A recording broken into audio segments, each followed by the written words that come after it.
ఎలిచూలి కుమారుడైన రూబేను కుమారుల వివరము. ఇతడు జ్యేష్ఠుడై ఉండెను, కానీ తన తండ్రి పరువును తాను అంటూ పరిచినందున అతని జన్మ స్వాతంత్రము ఇశ్రాయేలు కుమారుడైన యోసేపు కుమారులకి ఇయ్యబడెను. అయితే వంశావళిలో యోసేపు జ్యేష్ఠుడిగా దాఖలు చేయబడలేదు. యూదా తన సహోదరుల కంటే హెచ్చించిన వాడాయను, అతని నుండి ప్రముఖుడు బయలుపడలేను. అయినను జన్మ స్వాతంత్రము యోసేపు దాయను. ఇజ్రాయేలునకు జ్యేష్ఠుడిగా పుట్టిన రూబేను కుమారులు ఎవరనగా హానోకు, పల్లు, హెస్రోను, కర్మి. యోవేలు కుమారులలో ఒకడు షెమాయా.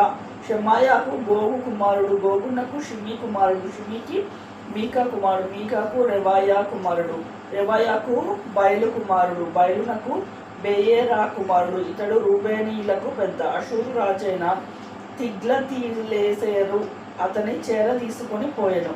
వీరి తరముల వంశావళి సరిచూడబడినప్పుడు వారి కుటుంబంలో చొప్పున అతని సహోదరుల ముఖ్యుడిగా తేలిన వారు యెహీయేలేను, జకర్యాయను, యోవేలు కుమారుడైన షెమాకు పుట్టిన ఆజాజు కుమారుడైన బెలేయును. బేల వంశపు వారు అరోయేరు నందున నెబో వరకు బయల్మెయేను వరకును కాపురముందిరి. వారి పశువులు గిలాదు దేశమందు అతి విస్తారము కాగా తూర్పు యూఫ్రటీసు నది మొదలుకొని అరణ్యపు సరిహద్దు వరకు వారు కాపురముండిరి. సౌలు దినములలో వారు హగ్రీయులతో యుద్ధము జరిగించి వారిని హతం చేసి గిలాదు తూర్పు వైపునకు వారి గుడారములలో కాపురముండిరి. గాదు వంశస్థులు వారికి ఎదురుగా బాషాను దేశమందు సల్కా వరకు కాపురముండిరి. వారిలో యోవేలు తెగవారు ముఖ్యులు. రెండవ తెగవారు షాపాము వారును, యాహానై వారును, షాపాతు వారును బాషానులో ఉండిరి. వారి పితరులు ఇంటి వారైన వారి సహోదరులు 7: మికాయేలు, మెఘల్లాము, షెబాయారై, యాకాను, జియా, ఏబేరు. వీరు హూరి అను వానికి పుట్టిన అబీహయిలు కుమారులు. ఈ హూరి యారోయా గిలాదునకు, గిలాదు మికాయేలునకు, మికాయేలు యెషీషైకి, యెషీషై యహాదోకు, యహాదో బూజునకు పుట్టిరి. గూని కుమారుడైన అబ్దియేలును పుట్టిన అహి వారి పితరుల ఇండ్ల వారికి పెద్ద. వారు భాషలో నున్న గిలాదు నందున దాని గ్రామముల యందును, షారోనునకు చేరికైన ఉపగ్రామముల యందును దాని ప్రాంతముల వరకు కాపురముండిరి. వీరందరూ యూదా రాజైన యోతాము దినములలో, ఇజ్రాయేలు రాజైన యరొబాము దినములలో తమ వంశావళుల వరుసలు లెక్కలో చేర్చబడిరి.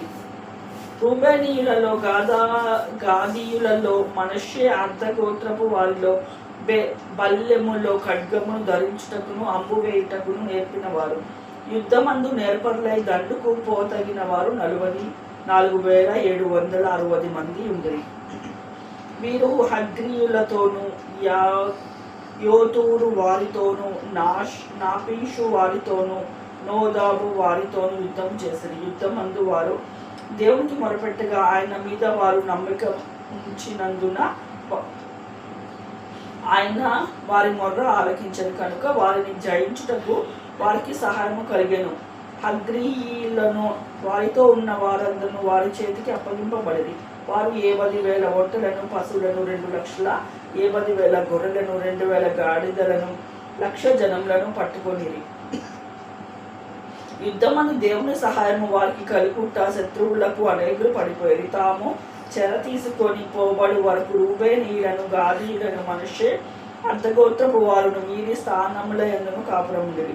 మనష్షే అర్ధగోత్రపు వారును ఆ దేశమందు కాపురము ఉండి వర్ధిల్లుచు బాషాను మొదలుకొని బయల్హెర్మోను వరకును, సెనీరు వరకును, హార్మోను పర్వతము వరకును వ్యాపించిరి. వారి పితరుల ఇండ్లకు పెద్దలైన వారెవరనగా ఏఫేరు, ఇషి, ఎలియేలు, అజ్రియేలు, ఇర్మియా, హోదన్య, యహాదేయులు. వీరు కీర్తి పొందిన పరాక్రమశాలుడై తమ పితరుల ఇండ్లకు పెద్దలైరి. వారు తమ పితరుల దేవుని మీద తిరుగుబాటు చేసి దేవుని తమ ముందర నాశనము చేసిన జన సమూహముల దేవతలతో వ్యభిచరించిరి. కాబట్టి ఇజ్రాయేలు దేవుడు అషూరు రాజైన పూలు మనస్సును, అషూరు రాజైన తిగ్లతీలేసెరు మనసును రేపగా అతడు రూబేనీలకు గాదానీలకు మనిషి అర్ధగోత్రపు వారికి చెరపట్టి నేటికిని కనపడుచున్నట్లు హలాహునకును హాబోరునకును